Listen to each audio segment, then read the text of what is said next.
Hi, welcome to Straight Talk. I want to welcome our new cities that are watching for the first time, and we appreciate you watching. We try to bring you issues that are important to you, your families, and the community. And there is no issue that's bigger or more important than the issue of opiate addiction, heroin, and what it's doing to our community. 62,000 Americans died from an opiate overdose. Multiply that by thousands of those individuals who are out there suffering from addiction, and we got ourselves a true epidemic, a true epidemic. And today on Straight Talk, we're going to focus in on a family that's been through this epidemic from start to finish. And we're going to hear a lot of important information. So gather your family together to watch this show. This is a show that everyone should watch. And joining me are Jill and Chris Prevas. Jill, welcome. Chris, welcome to the show. Thank you for sharing your story with our audience. I know how important it is to you, and I think it's going to be important to them. So let's start at the beginning. You know, you were a school nurse for many, many years. I was. Mike, I was a high school nurse, and I was so passionate as a high school nurse with educating students, you know, bringing in speakers, having assemblies, passionate about educating parents, having, you know, evening events, parenting, you know, seminars. And I felt like I was an expert when it came to drugs and alcohol. I was even trained by the local police to do an impairment assessment on students if an administrator thought a student was under the influence. And in our wildest dreams, we never imagined in 2008, of December of 2008, that we would find out that our beautiful 17-year-old daughter, who was a senior, was a heroin addict. And in another school. She wasn't in the school you were working. No, she wasn't. She was in another school. How did you find that out? Well, we were suspecting that something was wrong. We were suspecting alcohol. We were suspecting some pot. But, you know, being a high school nurse was kind of like, well, you know, I know what high schoolers can do. I still didn't like it, but I was getting concerned because she was losing a lot of weight. So I was thinking eating disorder. So we started her seeing a therapist. It wasn't an addictions therapist. And, you know, she was starting to do that, but yet the behavior, she was a club volleyball player. She stopped playing volleyball. She had a change in friends. Her grades were starting to slip. Her attitude, the anger outburst. So we had this unsettling feeling, and then she ended up wrecking her car for the third time, and then I took her in for a drug test, and she said, well, I'm telling you right now it's going to be positive for weed. And then I said, well, is it going to be positive for anything else? And she said, it's going to be positive for dope. And I'm like, dope? I'm from the 70s. I'm like, isn't that weed? And she's like, no, it's heroin. And that was when it was like the truth came out. And basically, I went into nurse mode. Nurse mode being, okay, I knew families who had lost their children to overdoses. And I said to my husband, I said, we need to move fast. We need to listen to the experts. This is way bigger than us. And this is going to be a journey, and it's going to take a while. And you must have been taken back. Well, when Jill called me and told me that Caroline admitted to using heroin, instead of being floored, the reaction I had was, this explains a lot. Okay, so, and then I went into military mode. Okay, so we, within 18 hours of Caroline admitting her heroin usage, we were checking her into a 28-day rehab program in Florida. So that night we made our arrangements with the treatment center. I got flights, 3 tickets down, 2 tickets back, and we were wheels up from BWI at 6 o'clock in the morning, you know, real early. It was a night from hell. Caroline's addiction was starting to realize that, oh, I may not get to use again. And so she started getting really angry and violent, and she was a flight risk, and I had to tackle her one time because it looked like she was ready to take a handful of pills. We didn't know what they were. but it didn't look like it was going to be a healthy thing to do. And I basically had to grab her and drop her to the ground. And while she was crying and screaming, it was like when a daughter had turned into a character out of The Exorcist. Oh yeah. It was just awful to experience. And to make sure she didn't escape during the night while we were waiting for her flight, I actually slept against our bedroom door so that she couldn't get out. And so that was the type of stuff that we were dealt with. And we got her down the next morning into this place in Florida, gave her a big hug and kiss, and flew back home. And then we were faced with the aftermath. I realized after a while, it was a couple months later, that I was just so twisted up once I got back, and now I'm stuck with myself, and what are we going to do here? We both sought the help of experts.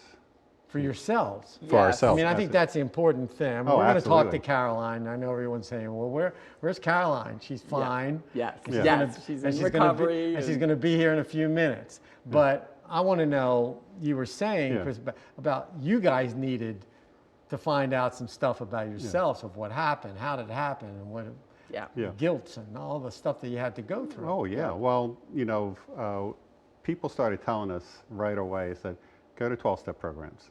So we both started going to a 12-step program for family members of alcoholics and addicts, and found a lot of strength and a lot of peace.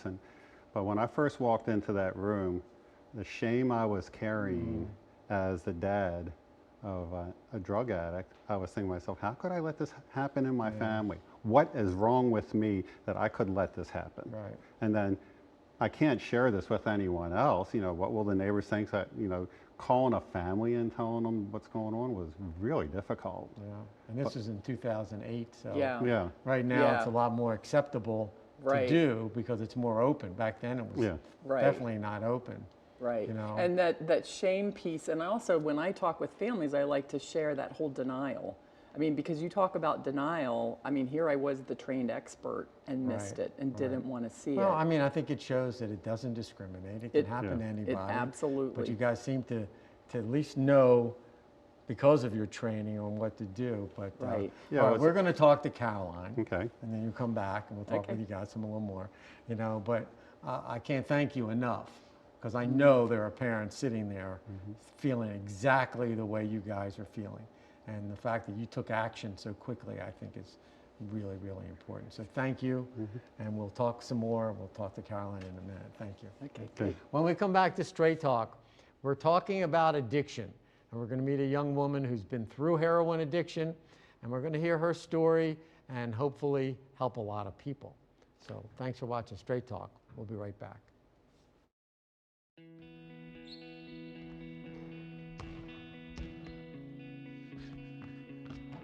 I just need a second. Is your weight holding you back? Are everyday tasks getting harder and harder to do? Did you see this? Your cousin's in the hospital from a heart attack. Really? Health risks associated with excess weight or obesity can be serious. But you can do something about it. I know you're worried. I found this. Take the Your Weight Matters Challenge. Visit yourweightmatters.org, where you'll find free resources to help you take control. You can start improving your life right away.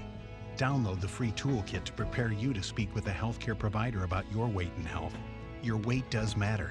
Accept the challenge and take charge today. Visit yourweightmatters.org. I had big plans. I had my career path all planned out. While I was on a combat patrol in Baqaba, Iraq, a rocket-propelled grenade took my arm off at the shoulder. When I came home, I felt alone. My family was around me, but I couldn't talk to them about what I'd seen and what I'd done. I remember just thinking, man, the way I am right now, I don't want to live. I was discharged from the Army, and I've been working with the Wounded Warrior Project since 2007. Warriors don't have to be severely wounded to be with the Wounded Warrior Project. We do have a lot of guys that have post-traumatic stress disorder.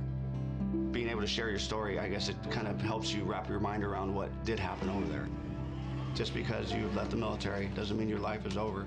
Because when these guys are coming home, I'm kind of leading and training them. Instead of for combat, I'm leading and training them to heal. If I come away with anything from Wounded Warrior Project, is them giving my life back. My name is Norby, and yes, I do suffer from post-traumatic stress disorder, but I'm okay.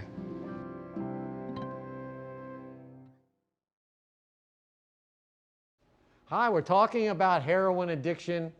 We're talking about a family that's been through this amazing experience that just tears apart families all over this country. And I know there's people watching right now who are struggling with this, and hopefully this is going to help you. We talked to Jill and Chris Prevas, who talked about their daughter, who was a heroin addict, and now the daughter's here. So Caroline Covington, thank you for being here. Thanks for And having me. congratulations. You said you've been clean 8 years. Yep. Congratulations. That's amazing. That's amazing. But your story, we got you to Florida, but I'm sure that didn't stick, did it? Did not. How did you get in? I mean, here's you're a nice middle class, good school, good upbringing, probably drinking, smoking weed, like all that. How did it jump to heroin? So I think I'm definitely born an addict, and anytime I found something that felt good, I wanted more of it. And I remember it was Easter, and all the liquor stores were closed, and it was my best friend and a couple guys, and we wanted to get drunk or messed up, and we couldn't find anything, and somebody said, hey, I can get us some dope. So I'm like, okay. Like, I had this philosophy of I'll try everything once, and if I like it, I'll do it again. And I tried it, and I liked it, and after like 3 times of doing it, it turned into an every weekend thing, and then every other day, and then before I knew it, I had caught a habit, and yeah. What's the, people ask this question, and it's kind of a weird question, but how do you explain the heroin high? Because people say, it's a hard drug. How do you explain? Because there's a love affair that happens with this drug. Yeah, so, I mean, honestly, like, I would still get high today if I could. It's the consequences that have kept me clean. The feeling that I would get from getting high was amazing. It gave me that, so I'm 6 feet tall, and I've always been this tall. And it was very hard growing up, standing out and feeling uncomfortable and awkward. And when I got high, like it all went away. I was okay with who I was. I got that confidence that I lacked. The self-esteem would kind of go away. And so when you did heroin, you were probably hooked the first time you did it. Probably. At least mentally. Yeah. I mean, it gave you that good warm feeling, like I'm okay. Yeah. And then you the do it again. same with alcohol and weed and Yeah. pills, and every time I tried something and it gave me that feeling of like, I'm okay, I wanted more. And so you kept doing heroin until obviously you got addicted to heroin. I kind of also looked at it like other people get drunk, and this just is what works for me. This is what I like, why not? How bad did it get? It got bad, and it didn't get really that bad until after I came back from rehab. And so you went down to rehab, Yeah. that Florida rehab, and how long did you? So I was there for 28 days. I was there during Christmas, and I couldn't believe that my parents were keeping me there for Christmas. Like, we have that picture perfect family, so I'm like, what are they gonna tell the family? Like, their daughter's a heroin addict in rehab, and so she's not coming home for Christmas. And so that kind of put my delusions away. After the 28 days, I got sent to a 3-month program immediately afterwards, and I was so upset. I told my parents they were wasting $30,000, that I was going to get high as soon as I left, and I'd probably overdose and die, and I didn't. I mean, I was trying to scare them and trying to manipulate my way out of this, and I got to that treatment center, and I just like screwed around the whole time. I had an intervention in a treatment center because my behavior was so ridiculous. And then right after that, I went to another treatment center back in Florida. And that was like a therapeutic community. So when I got there, I met someone and I said, hey, how long have you been here? And she said 8 years. And I was like, oh my God. where did I just land? So I finally caught on to the fact that if I want to leave, if I want to get high, I'm going to have to play this game. I'm going to have to put on my manipulation hat and speak the basic text and the blue book and just try and like play the game. Just go along. So, yeah. So I finally manipulated my way out and moved back home, and within a week I was drunk, and within another 2 weeks I had a needle in my arm, and I was not shooting heroin before I left. So this is the first that you this were, was the were you first. snorting it or Yeah, smoking? snorting it. And so this is then- the first time you were shooting up. Were you afraid at all? I mean, you'd heard No, about I mean, needles, this is you'd really heard about sick. AIDS and hepatitis, and This is really sick, but Yeah. I felt like if you were going to classify me as a heroin addict, I needed to be an actual heroin addict. And I think going to rehab, like a lot of the girls there, I was in an adolescent unit, like they didn't want to be there. So we just exchanged war stories the entire time. So I learned a lot there about how to get high and where to get stuff. and your money, and you weren't working, you were hustling. I was working. Yeah. I was working at a credit union and a retail store. And I hit a bottom, and I was in my car getting high with my best friend. We were in a parking lot of a Mars, and there's a big guy knocking on my window, and he's like, "Get out of the car." And we had just got high, so I had needles, I had drugs. They said they were gonna let us go, but like our parents needed to come and get us. So my friend's parents came and got her, and they called my parents, and my parents said, "Take her to jail. We're done." And I don't know what else they said, but this police officer, who was like a big burly man, was crying when he came back to me and said, "You don't know what you're putting your parents through. I lost a brother to this disease. I'm gonna let you go, and I want you to get help, and if there's anything you need, like, please call me.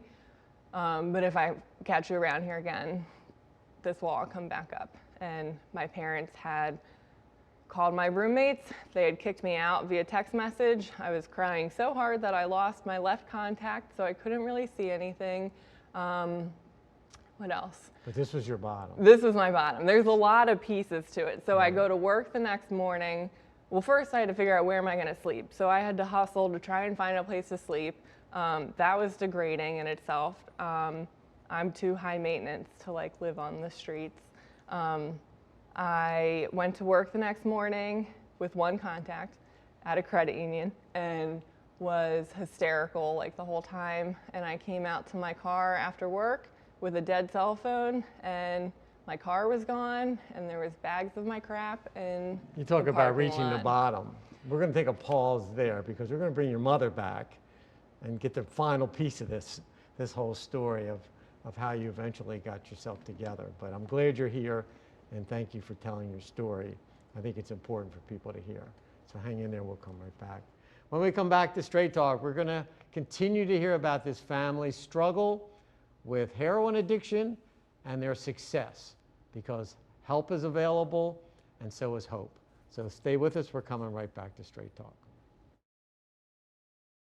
Your daughter just had her first breakup. Do you A, put yourself in her shoes? B, console her? Don't worry, sweetie. This is gonna happen a lot. Or C, find her a new boyfriend? Nice single boys. That was weird. As a parent, there are no perfect answers. But you don't have to be perfect to be a perfect parent. Thousands of teens in foster care will love you just the same.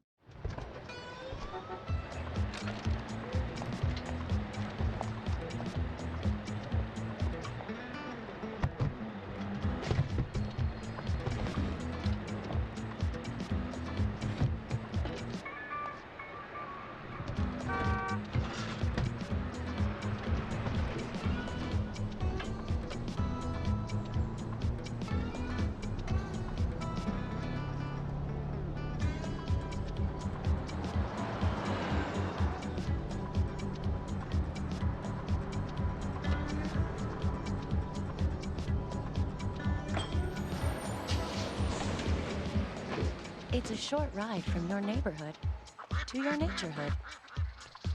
Find fun activities to do, like boating and biking, or camping and hiking, plus much more. To find a neighborhood park or green space near you, visit discovertheforest.org. Don't allow your weight to threaten your health or control your future. Excess weight or obesity can cause emotional and physical health risks. But you can take control. The Your Weight Matters campaign offers free resources and tips to help you measure and understand your weight. Take the Your Weight Matters Challenge. The free toolkit prepares you to speak with a healthcare provider about your weight. Your weight does matter. Take the challenge and take control today. Hi, welcome back to Straight Talk. We're talking with the Prevas family about their daughter Caroline, who is with us, her addiction to heroin. Good middle class family. She got involved with heroin, and thank God she's alive and with us today. So welcome back, Caroline and Jill. And really, I'm sure you're grateful you're alive. Yeah. Because I'm sure there's many, by shooting heroin and everything you were doing, God only knows what could have happened, right? Yeah. But you didn't think, but that's not what an addict thinks about, No. right? I thought I was immune. I'm invincible. Yeah, that's what happens. So you eventually, and it's a typical story, right? You hear it all the time in other people, that in and out of treatment, doesn't work, goes back, doesn't work, go back, doesn't work, go back. Parents are spending all their money on it, and they don't want to give up. And then you said you went to NA. That seemed to be a big factor in your life. Yeah, the 12-step programs for me have worked. Wow, that's great. And they've also changed my family's life. And like when I was talking about my bottom, like I would not have gotten help and gotten clean after that if my parents didn't do exactly what they did, dropping or getting rid of my car. And then they told me, you know, we called the whole family, they're not taking you in. We're not going to support active addiction. So if you want help, we're willing to pay for a recovery house for you for 2 weeks.